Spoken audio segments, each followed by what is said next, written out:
你在了那个极地的时候，有一种你无论在原来生活那块大陆上读什么书、看什么电影、听什么音乐，都体会不了的那种东西，因为那是整个环境的变化，就相当于气场变化了，相当于你进入到一个三体给你描绘的一个世界里，天上有3个太阳永远不落，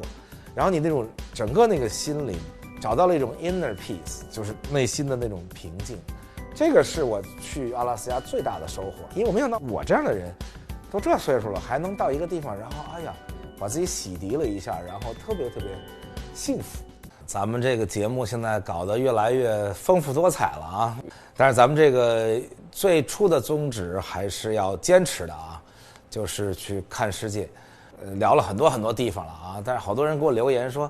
这美国你得多聊聊啊，你光说了加州、德州、佛罗里达州这几个大州，说纽约你还没聊呢。纽约咱们得往后放啊，因为纽约它不是一个简单的一个地方，所以咱们不着急聊，那个东西很庞大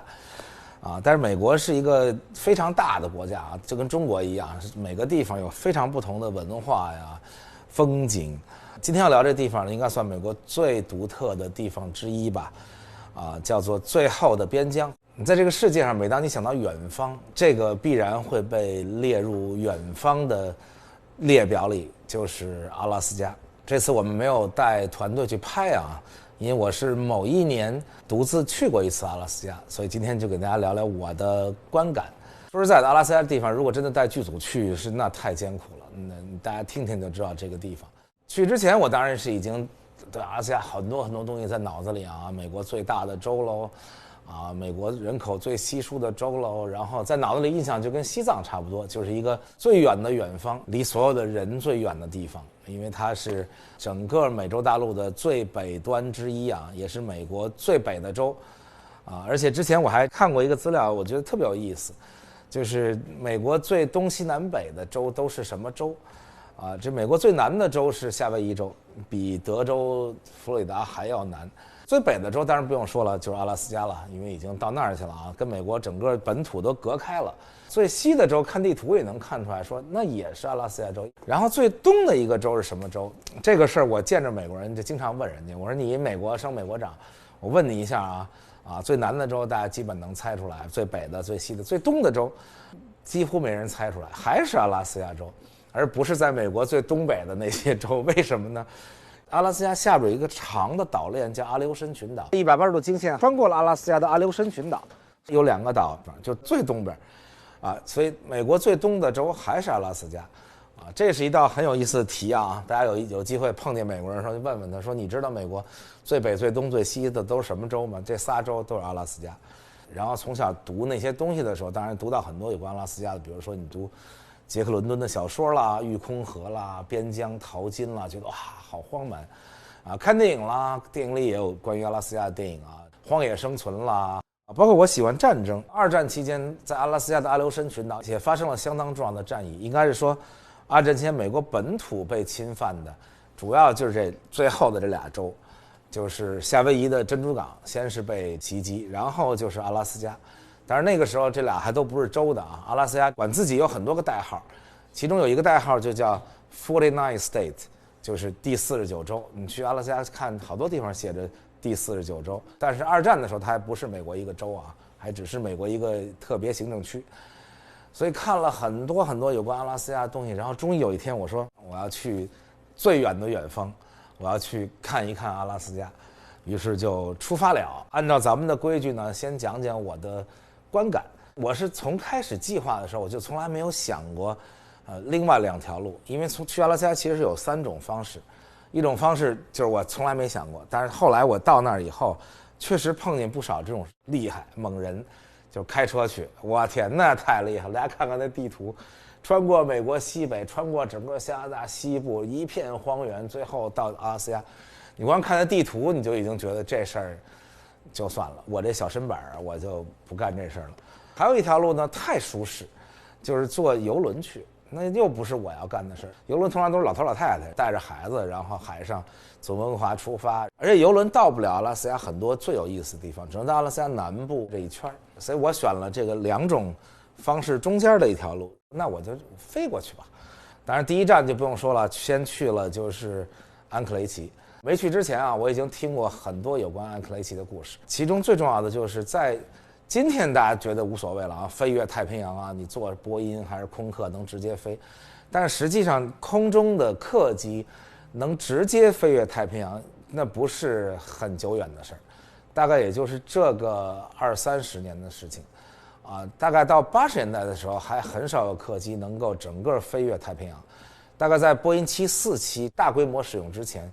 绝大部分客机是不能飞越太平洋的。不能飞越太平洋怎么办呢？这个最中间的一个点在那加油，就是安克雷奇。所以在安克雷奇发生过很多这个中间加油的事儿啊。我是很小时候看报纸什么看电视就看到，给我震撼的安克雷奇的2个小故事啊。一个就是冷战的时候，因为那时候大部分飞机都飞越安克雷奇加油，其中有一架韩国大韩航空的飞机，加完以后从安克雷奇起飞到韩国之前偏航了，偏到了苏联当时的勘察加半岛上空，结果被苏联飞机给击落了，全体的机组和乘客全都死了。这个事儿给我一个很大的震撼，为什么呢？因为其中有一个乘客在安克雷奇加油，因为加油大家都要下来嘛，等个几个小时，结果他就去上厕所还是干嘛，总而言之最后登机的时候就没找着他，这哥们儿就没上飞机，这哥们儿幸存了。所以这是我小时候第一次看到有关安克雷奇的，说哇，这个地方给了我很深的印象。还有就是很有意思的一个政治的一个小故事，就是当时福特总统1974年访问日本苏联的时候，也要到安克雷奇加油，结果他在安克雷奇加油的时候呢，安克雷奇的一哥们儿给了他一件狼皮大衣，这个事儿特别有意思，他就穿着这狼皮大衣，福特总统长得本来也不太好看啊，然后就跟一熊似的，然后跟这个当时苏联领导人叫勃列日涅夫在一起。就这勃列日涅夫呢，俄国人嘛，就是特别喜欢这种皮毛的东西我去俄国的时候就想给人买礼物，没什么可买的，只有买皮毛。这个勃列日涅夫就看着福特这件大衣，就哈喇子都流下来，大家可以看看那照片。后来福特一看说，你这么看我这件大衣，我送你吧，脱下来送给勃列日涅夫。勃列日涅夫特别高兴，穿着那件狼皮大衣，嘴上还叼着半根烟，因为被送了一件阿拉斯加的狼皮大衣估计当时勃列日涅夫心里想说，当年我们要是没把阿拉斯加卖给你们，这个东西就不是你的了，这本身就是我的了。当然这也是我去之前就听到的，这个美国人老觉得自己赚了就是当年花了720万美元，1867年的时候买了阿拉斯加。阿拉斯加这个地方大到什么程度？有170万平方公里，差不多占美国不到1/5的地方，美国跟中国差不多大所以170万平方公里就已经比西藏还大，比新疆还大，有这么大一块地儿，美国最大的一个州面积，就花了720万美元，相当于每英亩2美分，每一英亩相当于6亩地所以大家算算，这是大概世界人类历史上花钱买地买的最值的一个地方因为买下来这块地才发现，这块地方不光是产皮毛，结果它还产黄金，然后后来它还产石油。然后它覆盖着大量的森林，我天，这么好的一块地方，后来它还成了跨越太平洋的交通枢纽。所以带着所有的这些，在我脑子里的阿拉斯加，我就终于飞过去了先说一句最概括的，我去过世界这么多地方，有一些地方你去不去其实差不多，你到那儿看了以后，和你书里看的、电影里看的所有电视里看的其实差不多有一些地方是完全不一样，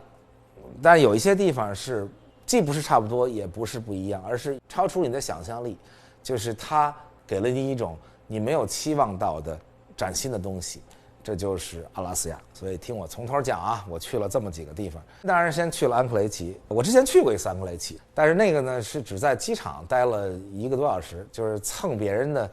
那时候因为虚荣嘛，说有朋友有私人飞机，我就蹭一下，结果蹭朋友私人飞机在那儿降落，加了下油到今天为止应该这么说，客机基本上不用降落，直接可以飞跨越太平洋，但是私人飞机基本上除了大概1-2种极少数的以外，所以我去过一次，但是没看到那城市，就是在那儿待了2小时，然后就继续走了。所以这次去呢，而且是夏天去的嘛，我这人比较怕艰苦，所以冬天去怕冷，所以呢下了飞机就找了个向导，向导就带着我开车，于是我们就到处在城市里转转。我很喜欢，对于我们中国人来说是一个清秀的小城，但对他们来说那可不是小城，那是阿拉斯加不但是最大的城市，而且阿拉斯加大概一共70多万人口吧，光安克雷奇就有30万左右人口所以对他们来说是一个很大的城市了。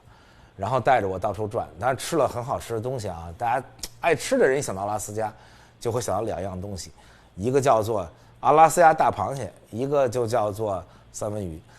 我记得咱们讲加拿大的时候，跟大家聊过一次三文鱼的一生，从加拿大这河出发，然后用4年的时间转一圈东北太平洋，然后最后回到加拿大去产卵，生完孩子就死了。所以当它绕着一圈的时候，正好会绕过阿拉斯加到北边来。北边因为海冷，越冷的地方，这个鱼就长得越肥，身上都有膘啊。大家你看，这个所有的北方的动物都比南方动物肥，这个南方动物都瘦骨嶙峋，到北方不管是熊也好，鱼也好，还是鹿也好，反正都长得很大。所以但是这三文鱼很好，阿拉斯加蟹我先好好尝一下。应该这么说，我其实那么爱吃的人，我在世界各地吃过很多次。叫做阿拉斯加螃蟹，到那儿吃的呢，长得是一模一样，但是味道完全的不一样。那个新鲜，那个美好，不到那儿是吃不到的。然后我就说，那咱们天还早，其实天不是还早，天永远早，永远也不黑。他说，要不然咱们往南开到一个冰川吧，就这儿虽然夏天底下雪化了，但是上面还有冰川。我说好啊，我们就沿着那个特别美啊，沿着整个那个海湾就向南开。然后路上他就跟我聊天，我说你从哪儿来的呀？因为我习惯于了啊，先问人从哪儿来。他说我生在阿拉斯加，长在阿拉斯加，一辈子就阿拉斯加。哇，我说太好了，你给我讲讲这地方。你从一个大城市去的人，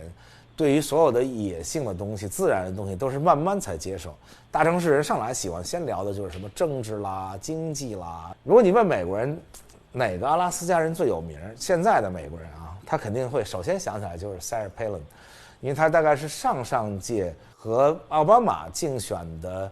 有一个参议员叫做 John McCain， 就麦凯恩，他竞选总统的时候的副总统候选人，就是这个 Sarah Palin， 当时是阿拉斯加州州长，当然在加州啊，加州首先大家就不喜欢共和党，所以对共和党的各种候选人都各种嘲笑，就大家最容易嘲笑 Sarah Palin 的一个就是他不知道非洲是一州，他以为是一国家，他还说过说。我从我们家窗户就能看见俄国，其实那还差着好几千里呢，因为俄国在白令海峡那边。总而言之，他的各种笑话导致后来美国还拍了一个非常火的一个喜剧，叫 Veep， 就是讽刺那个 VP， 就是 Vice President， 就是那副总统的意思，一个喜剧女明星演，其实就有很多地方在影射 Sarah Palin， 这个所以他很有名。所以我还问他，我说你们州的人对 Sarah Palin 有什么看法吗？哇，他还觉得特光荣。他说：“哎呀，我告诉你啊，我跟 Sarah Palin 老公是同学，那很熟，然后如何，特别高兴。说明本州的人民对于本州的这种骄傲的代表，没有像加州人那种歧视，说你看他没文化什么。我就说你们这儿的经济都什么呀？他说金矿啊，石油。我说金矿还有吗？我以为这个阿拉斯加的金矿是存在于上个世纪的故事里。他说不太有。他说我上大学的时候就在金矿打工。”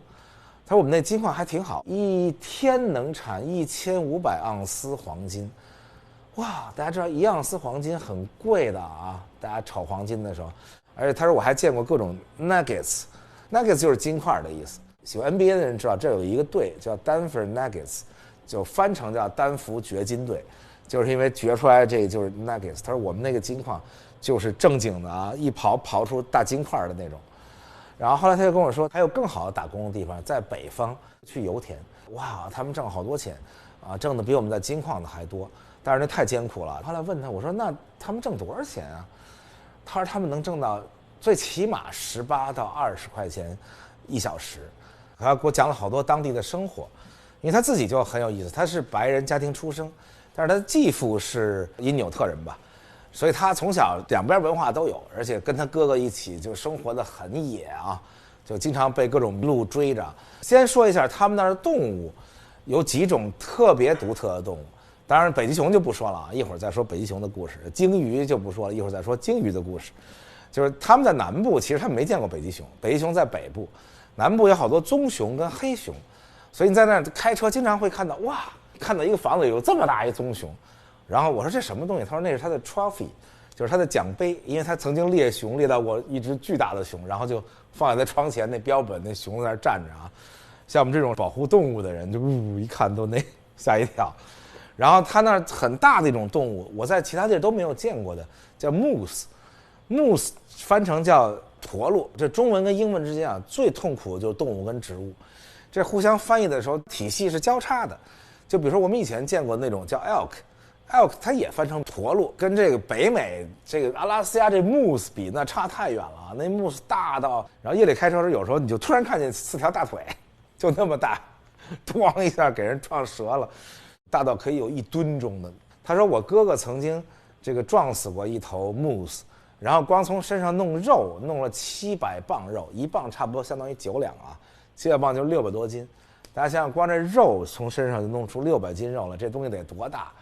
然后它还有一种东西叫 reindeer， 翻成叫驯鹿，那个就小好多啊，但是那个就可以吃。在 Anchorage 到处都有那种 food truck 或者 market 里卖那种驯鹿的肉、驯鹿的香肠，我还专门去尝了，特别好吃。还有一种叫 caribou， 这 caribou 翻成叫北美驯鹿。caribou 我亲眼见了啊，在阿拉斯加，是介于它俩之间的，也挺大，但是脚这么大，那公的，但是没有moose这么大。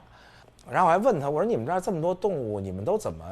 对付他们呀？一会儿熊来了，一会儿 moose 来了，等等等等。然后他最逗的是跟我说这个，他说那些外地人啊，美国来的外地人还是外国人，说 they don't know how to respect our wild animals。我说那应该怎么尊重？你去见着熊的时候，他说我们当然懂了，我以为他们怎么尊重熊。他说我就这样，我这兜里揣一把手枪，然后这块拿一个大的叫 bear spray。bear spray 就是防熊喷剂，这个我去阿拉斯加之前我都没听说过，我只听说过防狼喷剂，而且防狼喷剂防的还不是那真狼，是那色狼，防人的。我天，我说那这个东西都可以当恐怖分子袭击用，你想那熊都能给喷了，这要在一封闭空间里一喷，他说是，说那东西确实挺厉害。我心说这基本上就是随时准备大开杀戒，啊，那边的人跟我们通常接触到的美国人不太一样，他们比较开放吧，或者用更加好的词就是边疆人啊，因为阿拉斯加的州的代号就叫 The Last Frontier， 最后的边疆。咱们讲美国经常讲这个啊，就是每个州都有代号，而且代号直接就写在车牌子上，所以大家到加州看车牌上写着 Golden State 金州，因为曾经有旧金山挖过金子。什么 Nevada Silver State， 因为那曾经有银子。纽约州叫 Empire State 帝国州。别的国家的人，尤其是不是移民或者扩张的国家的人，听到这个词儿其实没有太多感觉，但是美国人每次听到 Frontier， 都会觉得特别有那种激情，因为那个国家就是不停的有 New Frontiers， 啊，先是从东北部那点小州，然后不停的向西走，最后到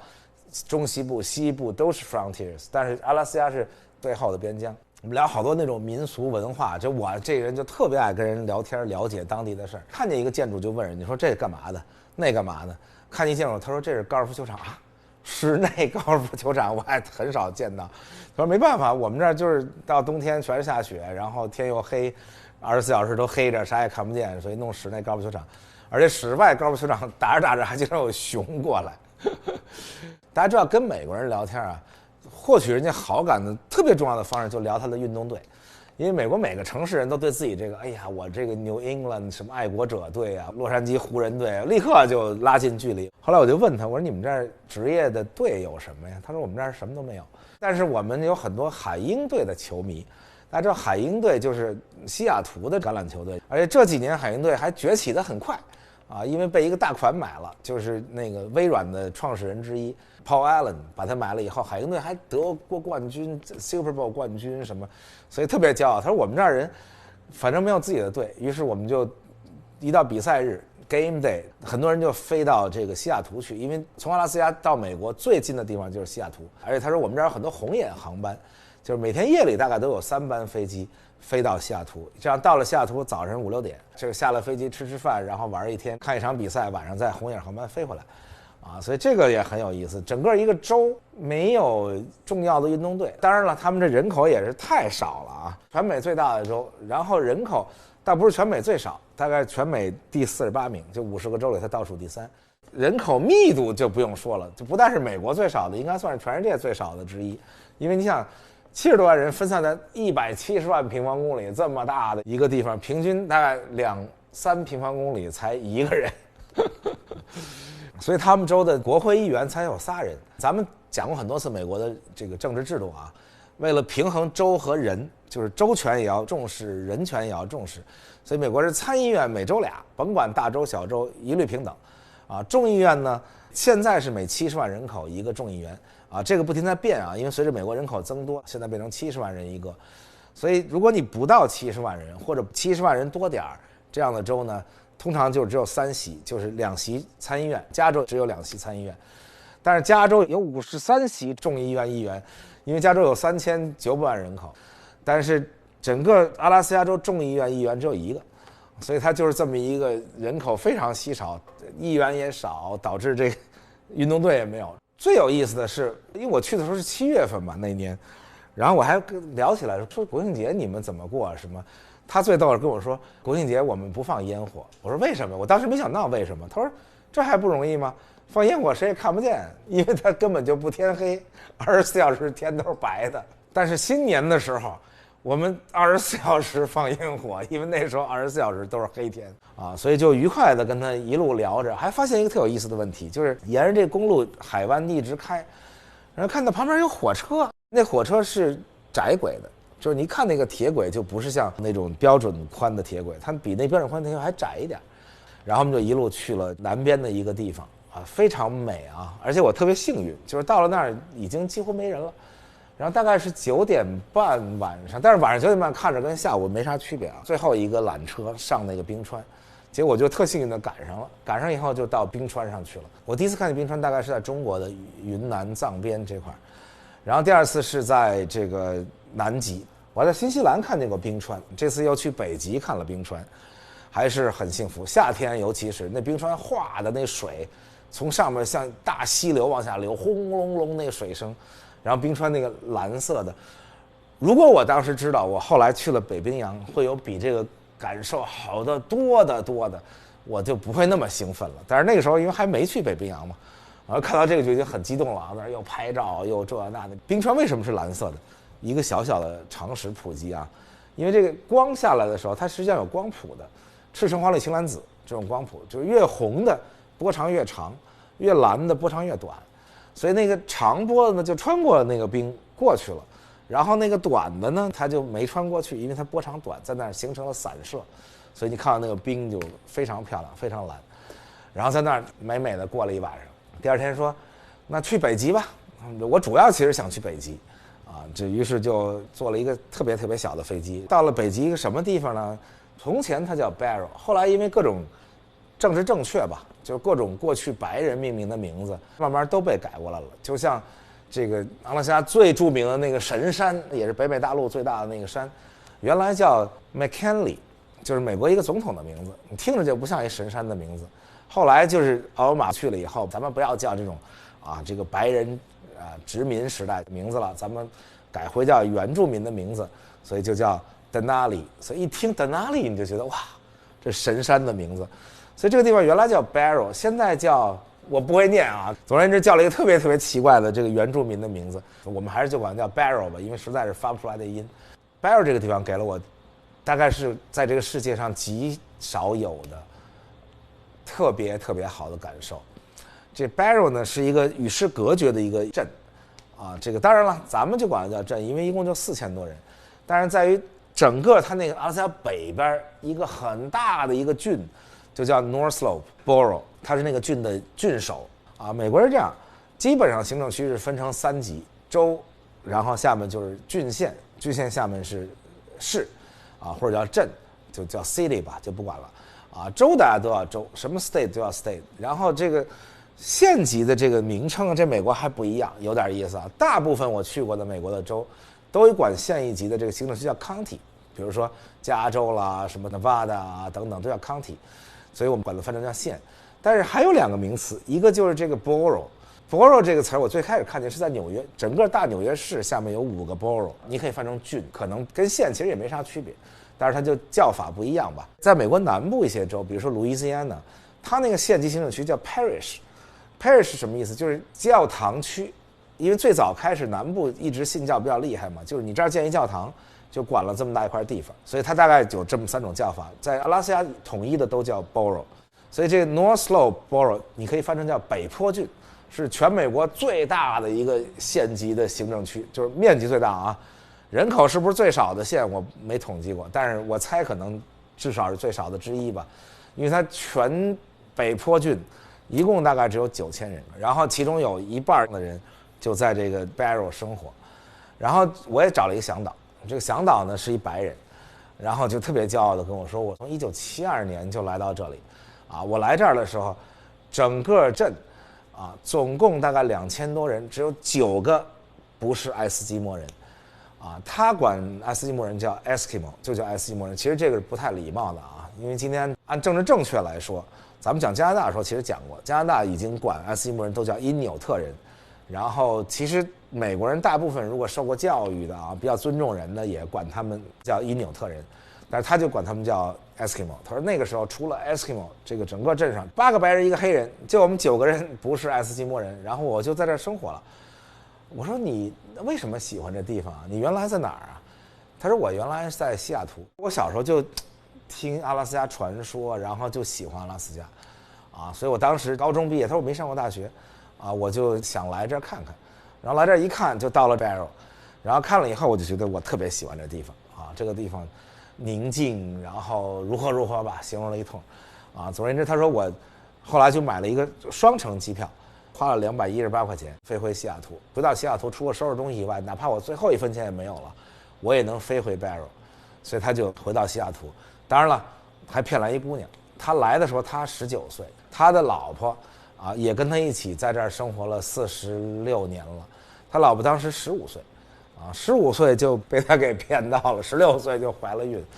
然后就跟他来了阿拉斯加，就2个人一起在阿拉斯加，在这个 Barrow 这个小镇上生活，已经是小镇上按我们中国的话叫乡贤。什么叫乡贤？因为他还当过 City Council， 就是当过他们这儿镇的议员，啊，因为待了几十年嘛。哎呀，给我讲了好多有意思的有关 Barrow 的故事啊。最主要的给我的印象有这么几个啊。第一个深刻的印象，当然就是北冰洋。那个北冰洋刚开始看的时候就哎呀啊，就跟我照片里看的差不多啊。因为看照片跟看本地，其实不是那1秒钟的固定印象，而是要时间的。于是继续跟他说啊，咱找熊。那时候我要看熊，就典型的大城市来的旅游者，特别无聊。然后他就敷衍的说好啊，熊反正上礼拜还看见过，然后带着我到处开到这儿，开到那儿。那个车破成什么样？一个福特的 SUV 吧。就我打开车门往里一看，那后座前面那地板和外边那地没任何区别，就是除了土就是石头子儿。应该说整个北坡地区都没有柏油路，因为在冻土上修路简直太难了，所以开那车就不停在那儿颠。我开始还觉得这车怎么这么破呀，就后来听他一说我才知道这车原来是在本地非常豪华的车了。为什么呢？他们那儿不通公路不通铁路啊，一年中的绝大多数时间也不通船。你像我去的时候是最盛夏的时候，那海上还是有很多浮冰，所以船能来我估计1年没有1个月。后来他也说能送补给的船1年就是来那么一回，所以几乎所有东西都得空运来。他说你知道这辆车多少钱吗？光运费1万美元，那辆车如果在洛杉矶买，估计那辆车也就2万美元，因为要从美国本土生产出来运到阿拉斯加安克雷奇，从安克雷奇都空运到这儿，所以那辆车非常的贵。哦，我才明白。我说那你们这儿什么都贵啊？他说对呀，他说车在这儿尤其贵，所以我们这儿才有出租车呀。大家知道，在美国的大城市，你都很少看到出租车，大多数大城市出租车都是只集中在大概一小块地方。就在那一个大概4000多人的镇上，那经常看见出租车。他还跟我说，他说开出租的都是中国人。我说为什么呀？他说因为车太贵啊，很多人就没有车。那个镇一共就那么大点儿，我把那镇那2天跑了一个遍。东西全开下去，大概就我猜没有2迈，南北就更没有了，能开出一点到头了。所以出租车在那儿活也就是开个1迈2迈，收你5块钱，其实挺挣钱。所以在那地方呢，原住民差不多占到 Barrow 的1半以上，剩下的1半呢就是各种各样的人了啊，有白人、黑人。最神奇的是，还有好多从波利尼西亚来的人。我还说从太平洋那么热的地方有来，他说对啊，有很多人就来到这儿。啊，所以我说哦，这波利尼西亚人一直到北坡都有，太平洋岛民到这儿来多到什么程度？我在安克雷奇吃这些小吃的时候，除了看到什么驯鹿的香肠以外，专门有一种香肠很流行，就是他们波利尼西亚人的那种香肠。而他们整个太平洋地区的岛民，其实文化呀、长相都差不多。我一看他们本地人图腾，我说这图腾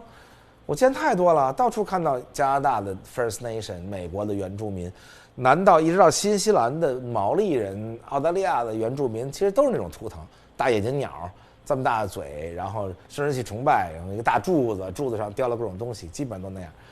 然后还有菲律宾人、什么墨西哥人，最有意思的是有很多韩国人，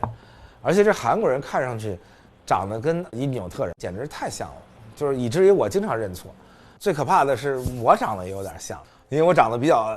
我想不出一个形容词来，总而言之比较野。结果到了阿拉斯加北极，人家以为我是因纽特人，跟韩国人长得非常像，尤其跟没整过容的韩国人是非常像，都是那种方脸膛，然后小眼睛眯着。北方民族眼睛都小，所以大家看到北方民族啊，北亚民族，包括什么通古斯人、蒙古人，其实爱斯基摩人就是蒙古人的整套那个系统。上万年前的时候，白令海峡还不是个海峡，当时叫白令路桥，那个时候还是有一条路桥从西伯利亚去阿拉斯加，所以当时有很多人就移到那儿去，那是最早的原住民。后来当然走得越来越远啊，走到格陵兰，走到加拿大等等这些地方。我其实眼睛不小啊，可能是因为戴着眼镜，这个显得有点小，然后这个就被当成那儿的人。我说看原住民本地人跟韩国人差不多，我几乎没有看到穿着原住民族服装的人。大概民族服装就是一块大熊皮或者一个什么皮，他们穿的就是牛仔裤，因为是夏天嘛，就是正常的衣服，所以看上去跟韩国人没区别。但是很有意思的是，他们说其他民族都通婚，菲律宾人、波利尼西亚人、墨西哥人跟他们当地人都通婚。他说几乎你已经很难看到一个纯种血统的爱斯基摩人。当然韩国人不，韩国人就自己跟自己结婚，他们不跟其他人通婚。但是最不像的是韩国人真勤奋，整个镇上一共有12家餐馆，8家是韩国人经营的，分别有中餐馆、墨西哥餐馆、意大利餐馆、日餐馆。其实中餐馆叫 Salmon Lee， 很感人的小故事啊。Lee 呢就是这个韩国人的名字啊，但是他的老婆叫 Kim。他们大概是1980几年就去了吧，也待了30多年了。他们刚去的时候一句英文都不会说，当然也不会说因纽特语。然后正好这个镇上有一个白人叫 Sam， 结果这个 Sam 正好参加过朝鲜战争，他就会说一点韩语，于是 Sam 就开始教他们俩讲英文，然后结成了非常好的友谊。所以他们开的这个中餐馆叫 Salmon Lee。我在里面吃到了好久没吃到的香酥鸭，特别好吃的香酥鸭啊，以及各种各样的，你叫它中餐韩餐反正也弄不清楚是什么，但是很好吃。说实在的啊，比我在大多数什么墨西哥人开的中餐馆啊，有时候你在美国在特偏远的地方没有中国人去，他们也开中餐馆，但是比那个好吃的多得多。吃完了饭我还继续不依不饶跟这小脑说我要看熊。哎呦，他有点那个不耐烦了啊！后来我才知道，他其实因为还有一个团，然后他接了一电话被我发现了。他说：“你们什么时候降落？”哎，我说我不是已经请了你当我向导吗？这个也没办法，人家的旅游季就只有这时候，所以他就不停地说：“哎呀，其实熊没那么容易看见。”我说：“你在你的网站上可不是这么写的啊！你在网站上写的，到这儿来看熊，到这儿来看 moose， 到这儿来看鲸鱼。”我说：“鲸鱼在哪儿？熊在哪儿？”就是这种大城市的讨厌的人都这样。后来我也没办法了，我实在也看不见熊，他带我到处转了一大圈，所谓一大圈就是那么一小镇，然后稍微往东边开了大概1迈多吧，看见一些很有意思的东西。他说这原来是个军事基地，北约的军事基地啊。大家知道冷战时期啊，阿拉斯加可非常重要，因为那是整个冷战的最前线。大家知道，如果大家摊成这么一个我们习惯看的地图，会觉得如果俄国发射导弹会从这儿过来，太平洋过来，其实不是，因为那个平面跟球体是不一样的。如果大家看这个球，俄国如果发射导弹打到美国，最重要的是从北极点上空飞过去，因为那地方最近，所以从北极点上空飞过去的导弹，那最前沿的前线就是阿拉斯加北坡，所以北坡那儿有大量的北约的前线的什么大的雷达啦，什么监控站啦，以便你一发射导弹刚到北极上空，他就看见了这个地方 Barrow 离北极点。我问他有多远，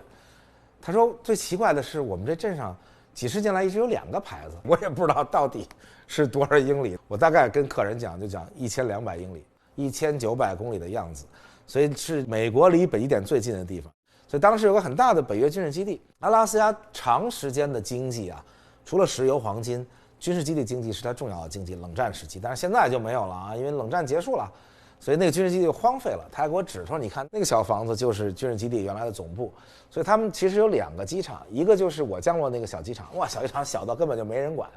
下来以后自己提着包就出去了，看到一个老头站那，我说你是那人吗？他说我是，我们就走了，什么也没人管。但是那个军事基地的跑道不一样，它是纯用钢板在极地冻土上搭出来的，就可见军事是最有钱的。但是现在那钢板呢已经废弃了，然后那一大片空地呢，军事基地变成了什么呢？因为北约撤退的时候就把军事基地送给了当地的所谓的就是原住民，所以实际上他还跟我抱怨说他们不让我开进去，因为我是白人，说他们只能让我开到这儿，那是他们的地方啊。那里边都有什么呢？他们的学校有小学、中学，还有一个社区大学也在那儿，大概是个2年制的。所以你别看那小，就几千人，武藏剧院什么都有。最逗的是，就在北冰洋海边还有一个橄榄球场，但是那个橄榄球场比我正常看到的大概小一点，然后上面写着 Whalers， 就是捕鲸者啊。我说这个你们的队叫捕鲸者？他说对，但是我们学校的这种业余队。他说我们这很艰苦的，我们这为了跟人打一场比赛，还得用飞机把别人的那个队运过来，在那转了一圈，他还让我看那钢板上。他说你看这钢板上，看见这些红色的吗？我说这干嘛的？他说他们在这儿割鲸鱼啊，弄得我浑身都是鸡皮疙瘩。我说熊呢？鲸鱼在哪里？后来他给我讲了以后，我才知道，就是他们那个网站上永远写着看鲸鱼、看熊，很像一个北京人想招一个远方的游客，说北京能看见什么？能看见明星啊，因为他确实1年可能有2回，他看见姜文了，或者他看见张艺谋了，看见什么葛优了，他说哎我看见明星了。于是他就弄了一网站说来北京旅游看明星，于是这客人就来了，来了以后客人说拉我去看明星，转着满街转，说葛优，哎看见没有？那葛优他们家曾经住那儿，基本上就是这种旅游。包括你来洛杉矶也是，洛杉矶专门有那种叫 Star Tour， 就是让你看明星，其实什么明星也没看着，他只是听到一个明星家门口远远的指着说那里边谁谁谁住那儿。我就是受了这么也不叫骗吧，总而言之也没看见鲸，也没看见熊。吃完了饭，我还继续在那转了一圈，也没看见鲸，也没看见熊，但是跟这小脑看见很多鲸的那种下颌骨啊，2根下颌骨就做起这么大的拱门。他说你照相吧，我说我要看真的，我不要在这照相。他说哎呀，我给你讲吧，你看这鲸有多大啊，光一个嘴巴就这么大。你看那个捕鲸船，当地的旅游手册上还专门写着叫 whale boat， 我还挺高兴，我说我要上 whale boat， 结果到酒店前台人说没有，他也说没有。我说这不是写着 whale boat， 这怎么就不能上船呢？人说我们这写的意思是说沙滩上停了2条 whale boat， 你可以去看看它，这就是我们的一个旅游项目。我说哦 ，whale boat 不是跟船出海，而是到那儿看一眼。但是那个捕鲸船非常小，他们是用海豹的皮晾干了，然后绷的那种船，大概就几个人能在上面。我说哇，你们就拿这个船捕鲸？他说对，不但拿这个船捕鲸，而且是他们的文化传统，他们的成年礼，他们的男性的所谓的象征。因为他们其实现在也不缺钱，他满腹牢骚。他说哎呀我们不公平。我说为什么？他说你看他们不工作，他们抽烟，当然那地方不能卖酒啊，因为那地方有漫漫长夜，如果你在那儿卖酒赌博，那整个这村庄就完蛋了，估计就是连杀人带喝死。他说我们这儿零下50度冬天，如果一个人喝了酒喝醉走在路上梆躺路边了，立刻就冻死了。所以大家看到俄罗斯每到冬天经常会出现酒鬼冻死的新闻，那俄罗斯还没那儿冷。他说所以我们这儿不能卖酒。他说卖酒要怎么买呢？要飞到安克雷奇去，要拿一个证，叫本地的政府给你开一个能买酒的证，具体几瓶我忘了啊，你只能买这么几瓶酒，买回来以后落地了，先到镇政府去登记，说我买回来2瓶酒，然后交$25的基本税，以及你买的这个酒的3%还是几的税。他说，所以我们这儿真的要买酒喝的话，可能有上100块钱一瓶啤酒。我还问他，我说这个也是美国原住民啊。因为美国原住民、印第安人他们都有政策嘛 ，reservation 叫原住民保留地，在这个美国的法律里是可以开赌场的。所以你看，为什么大赌场在拉斯维加斯？因为那儿是一大块印第安人保留地。他说我们这儿不能，啊，所以他们既没有酒也没有赌场。但是他说不公平在哪儿呢？他说你看他们这些原住民，每个季度每个人领3-4千美金，说我们就没有。我说那如果你跟他结婚呢？他说我跟他结婚的话，他有我没有，但是我们的孩子有。他说这个钱是生出来第一天原住民就有这个钱。我说这钱谁给的呀？他说石油公司。后来呢，我就查了一下，每次你出去旅行，有一点你要记住，不能永远听那导游的，因为导游永远跟你哇说半天，经常发现回来一查不是那么回事。是这样，阿拉斯加呢是全美人均 GDP 大概最高的州之一，远超过加州。大家说加州富裕等等，阿拉斯加人均 GDP 65000多美金，可能排全美国至少前3名。然后因为它有资源，有石油，然后有金矿等等，阿拉斯加州呢居然还是美国唯一的一个不但没有所得税，也没有消费税。以前是说华盛顿州是没有所得税，房地产税也很低。Oregon 州是没有消费税，所以你最好住在2州边境的地方，然后房子在华盛顿州，然后买东西在 Oregon 没有消费税，这可好，这不但没有消费税，连所得税也没有，当然联邦的税你得交啊。然后呢，这个州不但没有这2个税，而且还是全美国唯一的一个给全体州民分红的州，很像中东地区。中东地区就是国家的石油，然后建个基金去投资，投资挣的钱给大家分。他们也是，他们建了个几百亿美金的基金，因为这些资源，然后每年投资的收益的一部分给全州人民分。不但是本地有国籍的居民，而且包括美国其他地方来的，你只要住满1年，没有犯罪记录，你就可以成为本地的居民，你就可以分。但是那个分大概1年才1-2千美金，那是每个人都有的，白人、黑人、原住民。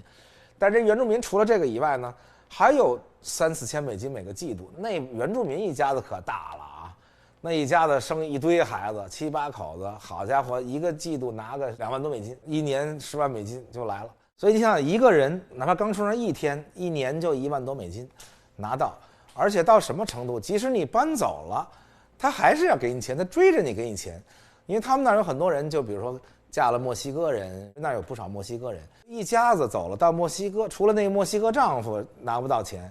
他老婆以及他们生的所有孩子，每年都从阿拉斯加汇钱去那儿。你说这生活的太惬意了。包括我这导游，他也说，我每年度假都去墨西哥，因为我们这儿太冷了，然后度假的时候到那暖暖的地方去。所有的西方，包括咱们讲到加拿大等等，都觉得当年欠原住民的嘛。咱们讲到新西兰的时候，然后新西兰政府也是给毛利人现在每年补多少钱补多少钱，澳大利亚政府、加拿大政府、美国也是老觉得对原住民有亏欠，当年屠杀了你们这么多人啊，病死了你们这么多人，所以在本土的呢，就给他们每个原住民保留地能开赌场的权利，其他地方都不能开，他们靠这挣钱。当然了，也有人说这是美国政府的阴谋啊，因为你让人开赌场等于毁灭人家民族，人家就更不工作了啊，天天喝酒啊，赌博，这阴谋论就放一边啊。阿拉斯加呢是发现了大批的石油以后，大家想想阿拉斯加高潮的时候，每天能产200万桶油啊，那已经相当于中东重要产油国的那种产量了。所以国会在1971年通过了一个叫《阿拉斯加土著居住权法》，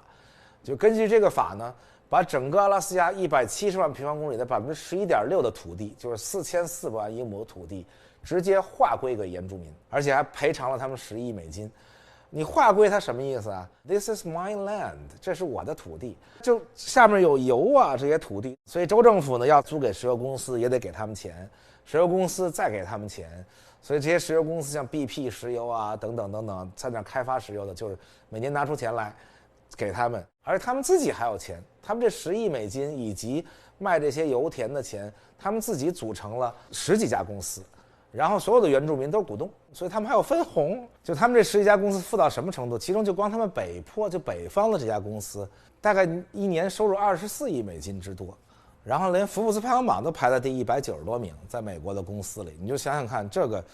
他们有多有钱。所以他们就根本不工作呀。所以大家看到在 Barrow， 哇，年轻人除了晒太阳就是打球，然后稍微大点就在那儿抽着烟。他们说每个人都抽烟，我观察了一下。不是每个人吧，但是烟抽得很厉害，然后就在那儿百无聊赖，然后白人在那儿使劲工作然后他就给我讲说，他们捕鲸今天其实已经不是为了生存而捕鲸啊，但是是为了他们的文化。捕鲸对他们原住民来说已经是节日，他们管捕鲸的季节叫 harvest 就是咱们这儿丰收的意思，对他们来说就是到季节该捕鲸了，所以是他们的相当于是文化的图腾一样的那种节日。当然他们也跟全球禁止捕鲸的那些法律啊、国际组织抗争，他们说 Hunger knows no law， 就是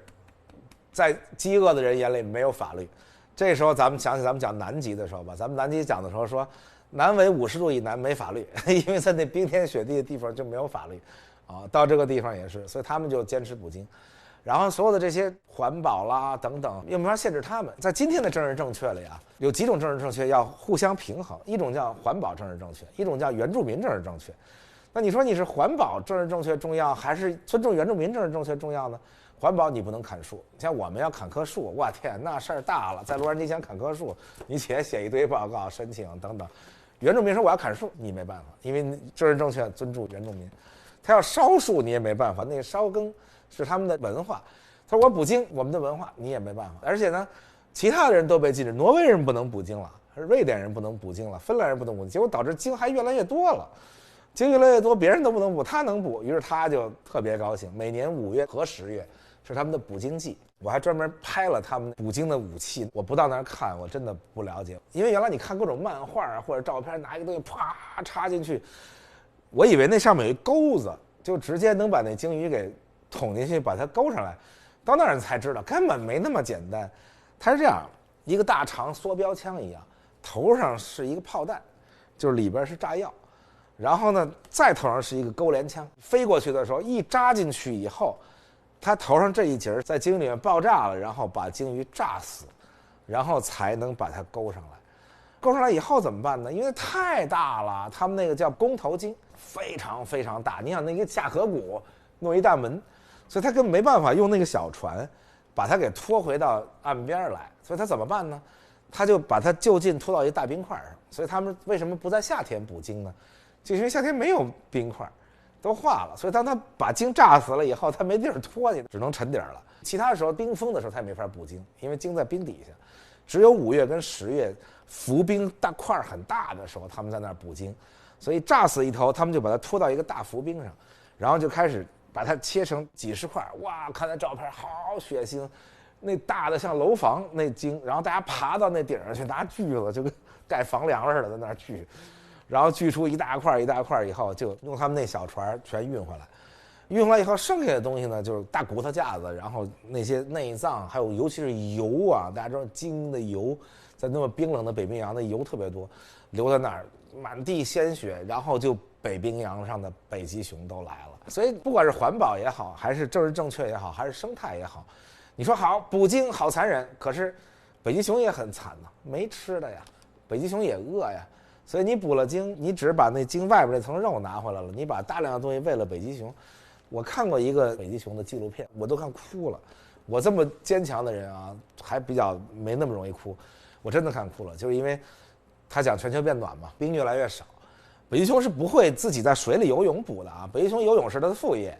所以它不会在游泳的时候突然能抓这条海豹，那北极熊没这本事，它不是鲨鱼。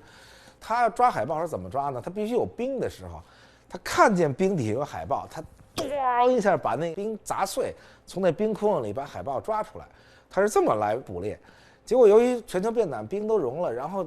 一个妈妈北极熊带着一个小北极熊，两个人游了上百海里，找不到一块冰，也饿得不行，俩人都瘦成那样，然后最后爬来爬去爬到一个岛上，那岛上一块冰也没有，那你又不是棕熊，还能吃蜜，然后就完全不知道怎么生存。所以我听到这儿，我觉得什么事情都是这样的，你说它好还是不好？那他喂养了北极熊，所以他跟我说，他说其实啊，5月捕鲸季你能看见北极熊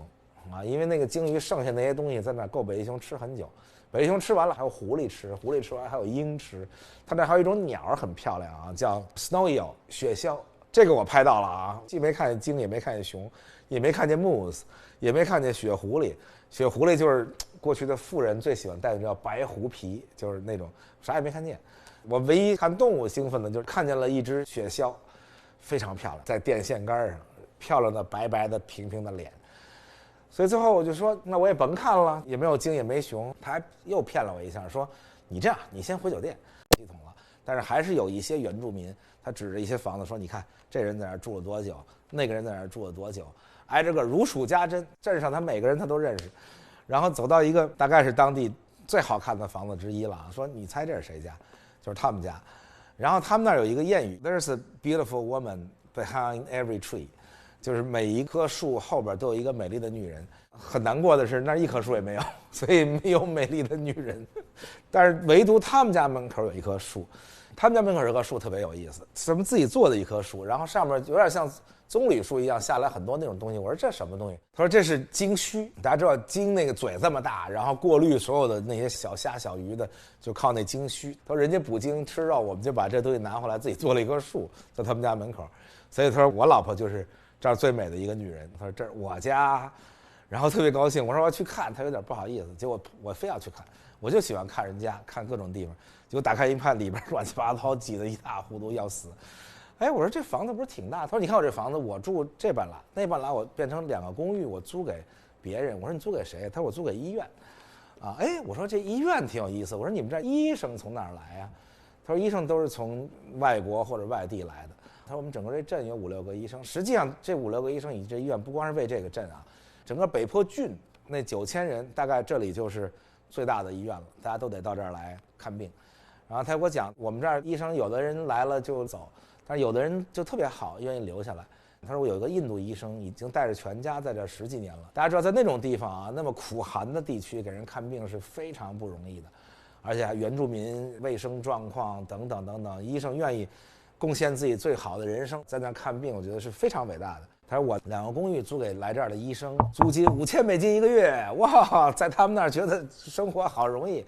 因为那个特别小的小房子，然后租$5000一个月。我又去看了他们超市，就那么一个超市，进去一看，哇天，吓死我了！贵的西瓜$2一磅，在洛杉矶西瓜$2一个，他那$2一磅，就是一个大西瓜10几块钱。青椒就那种辣椒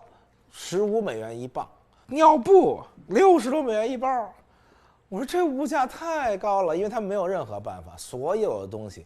从汽车到摩托到吃的、喝的、用的，全部都从安克雷奇或者从 Fairbanks 空运过来，所以就是这么高物价。最早的时候，他给我讲说，飞到这儿来的飞机一半是货运，然后一半坐人，因为那时候来的人少，但是本地的所有的这些日用品全得空运来。那时候每周1、3、5才有一班飞机来，现在当然越来越发达了啊！现在已经发达到每天都有2班飞机来，而且就全是乘客，因为越来越多的游客到这儿来，几乎什么东西我算了一下，都比在加州要贵2到3倍。所以我也问他，这么贵的地方也不容易生活呀？他说，但是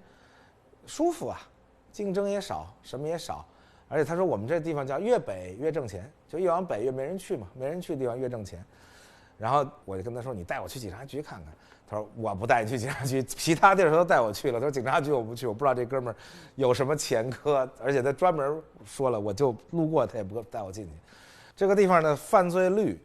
应该说整个阿拉斯加的犯罪率在美国都是最高的之一。你后来想想，你从前看的电影啊，从前看的那些小说，其实你应该能想到，就是有很多人就在美国本土犯了罪，就往哪儿逃，因为那地广人稀嘛。你想，好几平方公里才一个人，那躲在那儿是最容易的。警察全是外边来的人。我还问了一下，我说你们这警察有原住民吗？他说没有，原住民才不当警察呢。原住民有钱呀，警察是恨不得是苦力，警察收入还低，当地物价还这么高。我说警察都什么人？他说除了白人就是波利尼西亚人，而且整个阿拉斯加还有75个原住民的聚居地，根本一个执法人员都没有。啊，大家就可见罪犯逃到那儿去，不但能藏起来，而且还能当警察，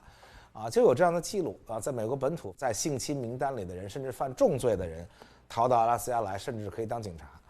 所以这块地方确实是像那个著名的电影叫《Into the Wild》，很 wild 的一个地方，大家就跑那儿去躲着。整个北坡地区一共6个警察，他们这6个警察不光管这个镇里的事儿，大一点的村子呢是轮换去。就是你去那儿待1礼拜，然后再换一个人去。他说其他地方就没有警察，报了案那得等好久。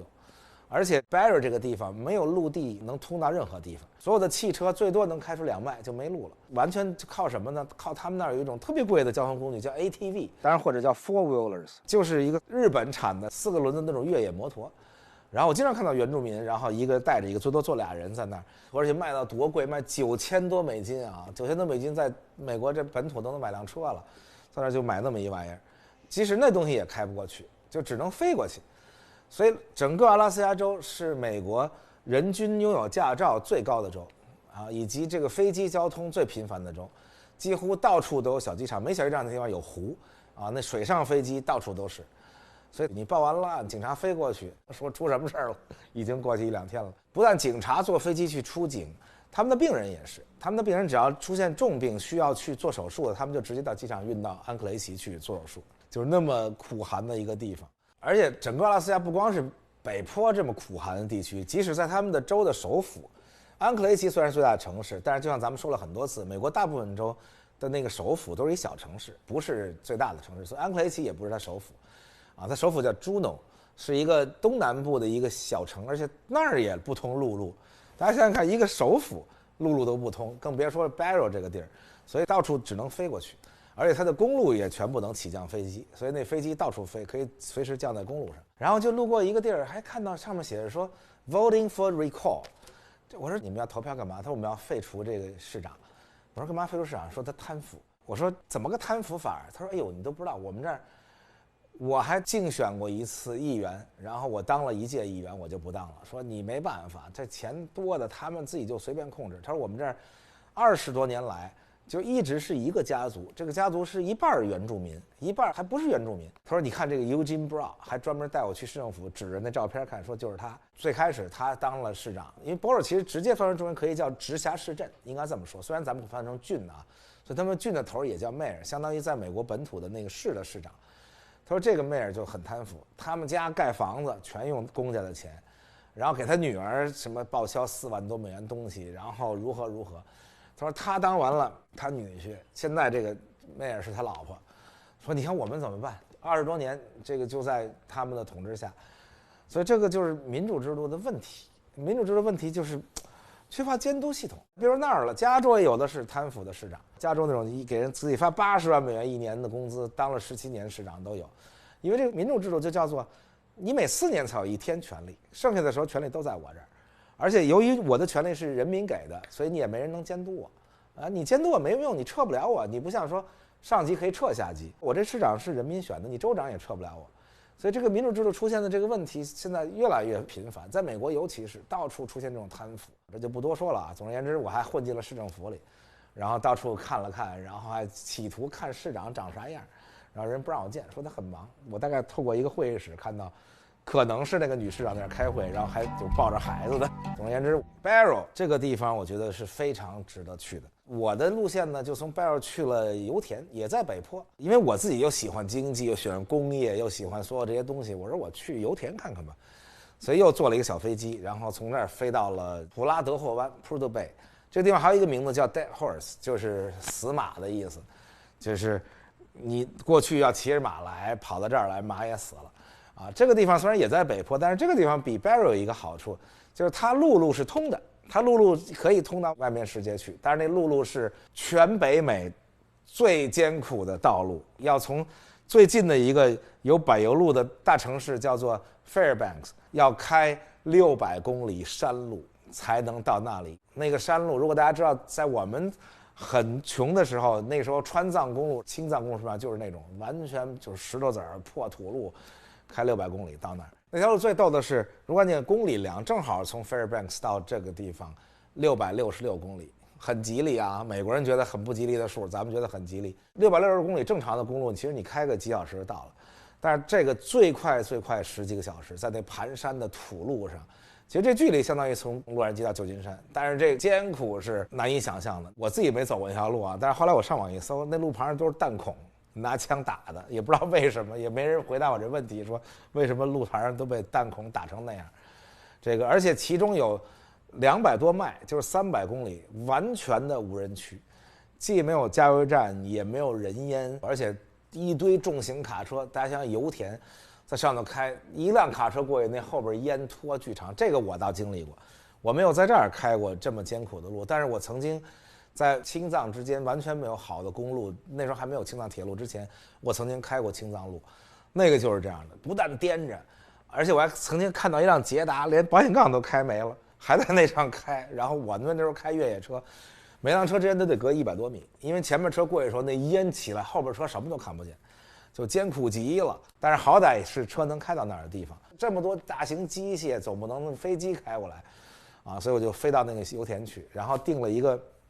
tour， 去那油田到处转一转。我当时还想，我说这肯定就我一人啊，谁没事跑到油田去？那油田连一家饭馆都没有，全部都是油田职工在那儿自己用的食堂，自己用的这个宿舍，既没饭馆也没旅店，什么也没有。然后我说我去了一个人也挺好，这我喜欢这个到处孤单着走一走，尤其是去远方。结果到那儿才发现还真不是。最逗的是吧，先讲这几个有意思的人啊。到那儿啊，下了飞机，然后一个车咚咚咚咚咚咚颠着那土路，然后颠到一个小房子，然后就等着那巴士出发。他说：“你再等着吧，还有好几个人跟你一起呢。”我说：“啊，还有像我这样的神经病跑这儿来，就在那儿等。”结果等来了3拨人，都非常有意思。先来了2对老头老太太，大概得有60、70岁的样子。他说：“我们从俄亥俄州来。”啊，我说：“俄亥俄州，天哪！”他们4个人一起开一辆房车，然后我说：“你们那房车呢？”他说：“房车咋能开到那儿？房车大家知道那底盘很低的，只能开好的公路，那600公里那崎岖的山路，房车根本开不了。所以他们说我们把房车停在几百里之外，然后我们又租了一辆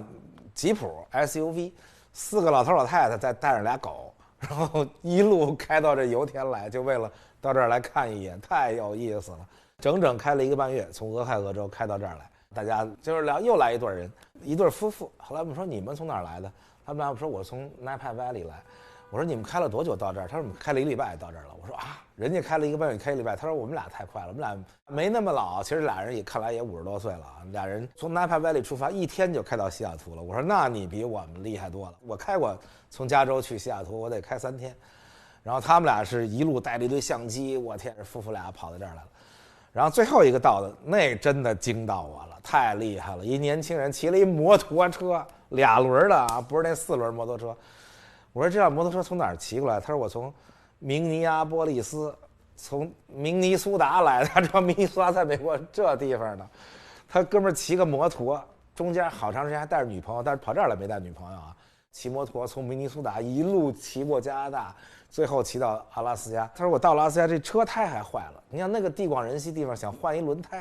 他说我等了5天就换这轮胎。然后最后女朋友还飞到哪儿去了？这哥们儿一个人跑到这儿来，所以就变成一个骑摩托的神经病，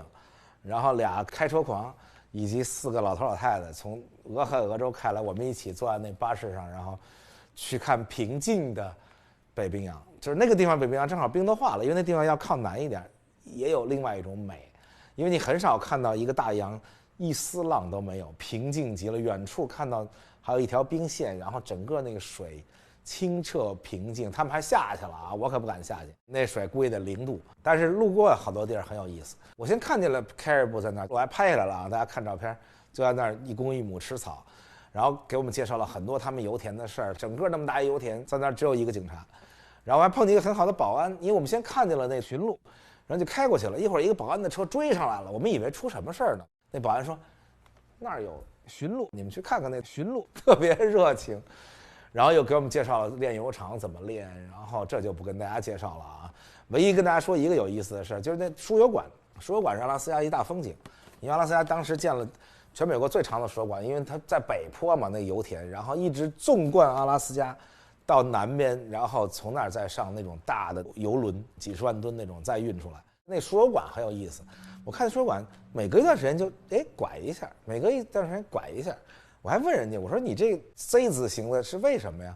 他说这就是为了热胀冷缩。他说你看这个地方夏天这温度，冬天零下50度，如果你一条直管子过去，当它热胀冷缩的时候，这管子就爆了。他说所以每隔一段地方就得弯一下，这样给它一个余度。包括地下，因为冻土有时候化啊等等，所以上下还有一点余度，然后热胀冷缩。他说，所以我们就这样弄。说哦，我又学会一点常识，很多这种常识你不出去看是看不见的。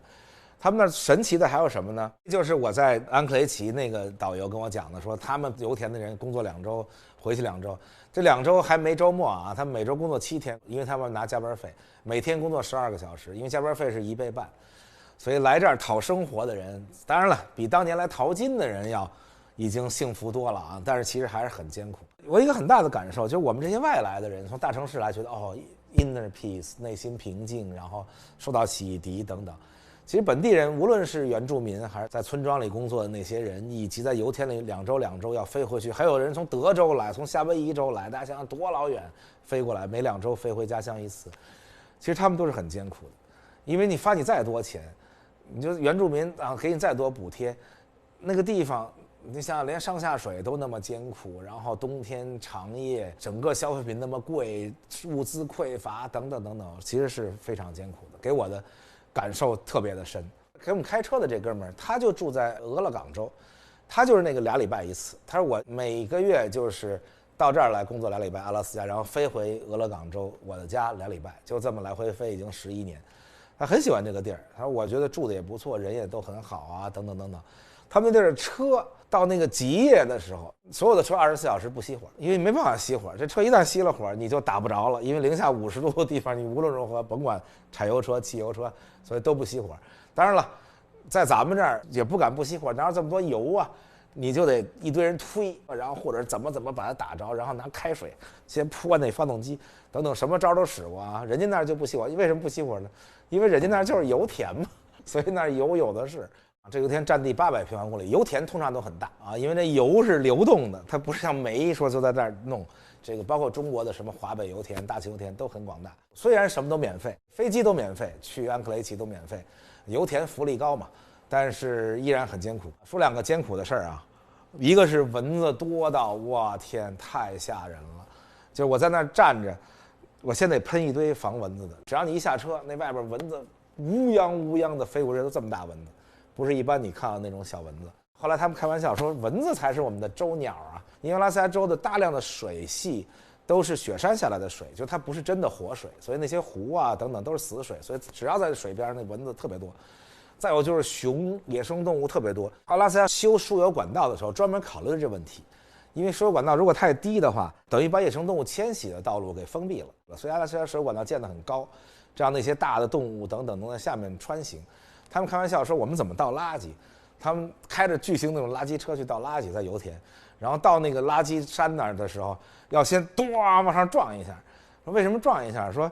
因为你只有撞一下才知道里边有没有熊。一撞有熊，熊就出来了，要不然你贸然下车倒垃圾，有熊在那儿。阿拉斯加曾经60、70年代的时候发现大油田的时候，那个油田是世界级大油田啊，100亿桶级的大油田，日产几百万桶，俄国人估计都后悔死了。包括我那安克雷奇导游开玩笑说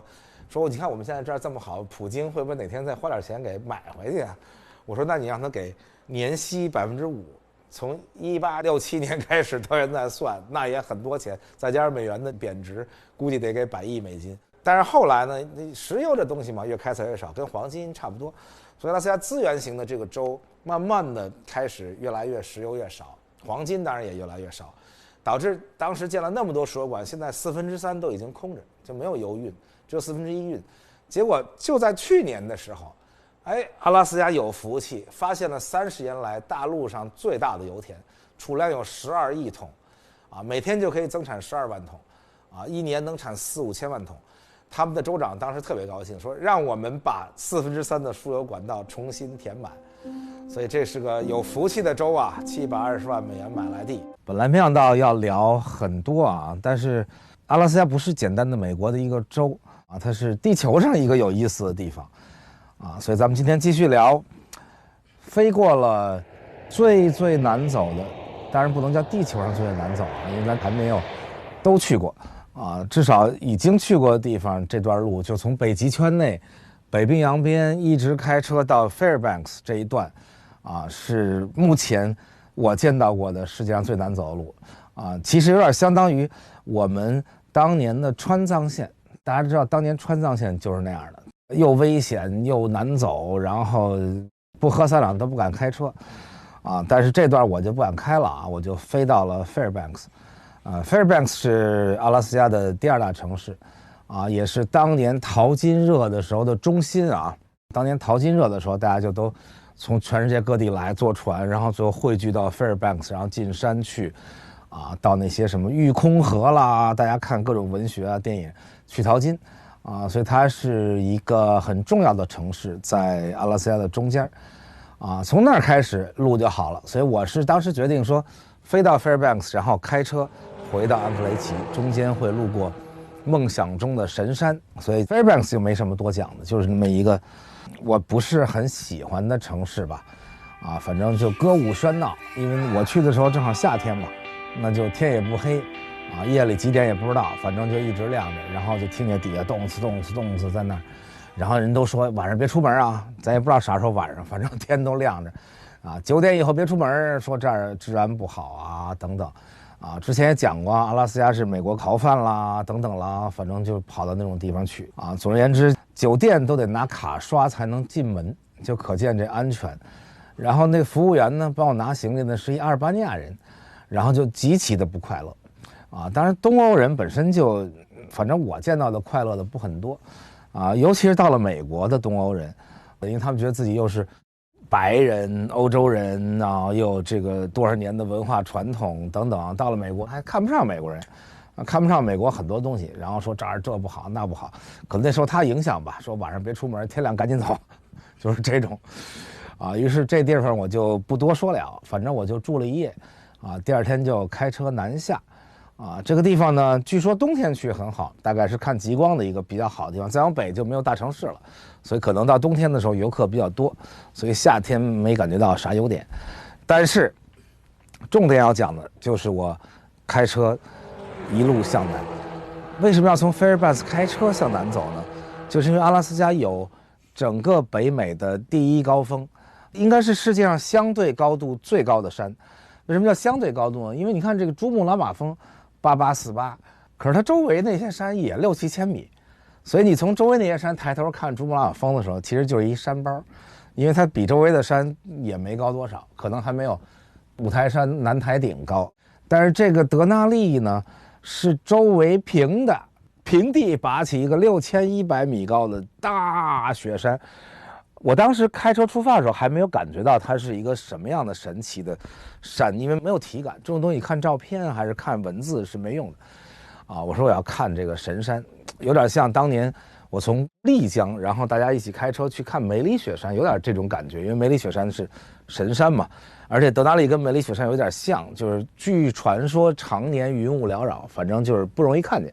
看见的人就有很好的幸运，相当于是那种你看见了神山，你就有好运气。所以说我也得试试我好运气。而当年我去梅里的时候就特倒霉，当年是跟着一帮9段骑手，然后中国祈愿的一些人跑到那儿去，结果从头到尾就没看见梅里雪山，看见的就是一团云雾，啥也没瞅见。后来说可能是那时候运气不太好那阵子确实现在回想起来运气不太好。于是就开车走没想到我本来想看着地图且得开一阵子才能到，结果就开着，那段路非常的美，很建议大家去阿拉斯加那段路要开车，那种一条河过了一个一个的渡口，然后两边树林山非常美有段我还说这个地方很像北京旁边的10渡嘛，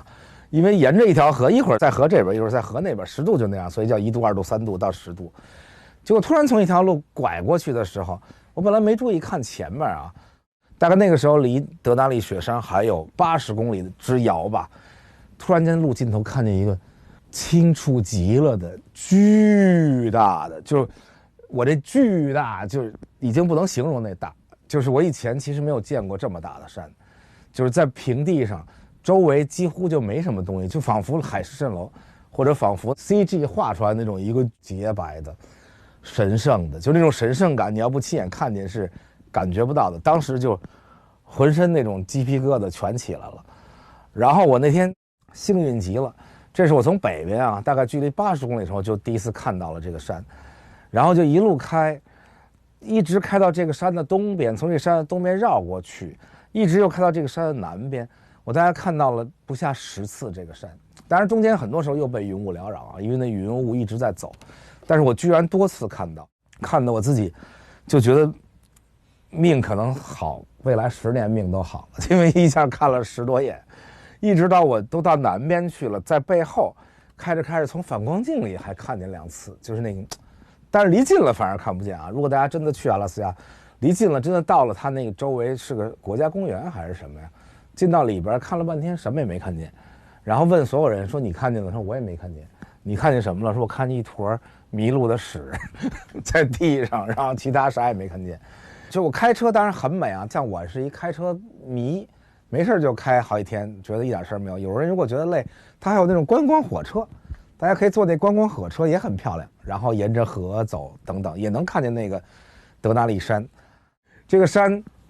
原来的名字特别俗，叫麦金利山。这麦金利呢是美国一总统，当年的一个也不是很杰出的一总统，不知道为什么就用他的名字命名了。后来美国现在不是政治正确吗？然后原住民也不能叫印第安人了，叫美国原住民。然后爱斯基摩人也不能叫爱斯基摩人，叫因纽特人。这个山也是奥巴马恢复了这个山原来的名字，叫德纳利。而你一听着德纳利这个山的名字，就比较麦金利山就要神圣的多得多。于是当时为了改这名字，还有人抱怨说，奥巴马你为了政治正确，这一改好，整个阿拉斯加的所有的地图，然后导游、导航等等全得改。但是今天看是对的，这个山因为德纳利这名字以它本身的样子，给我一种特别远古的感觉，导致我这个浮想联翩。于是那一天开车是特别幸福的，就是我其实大部分的时候想很多事儿都不是住在书房里想的，或者是躺在床上想的，通常都是在路上开车的时候，然后尤其看到美景，然后脑子洗得干干净净的，然后这一路想了很多事儿。好，阿拉斯加今天终于讲完了。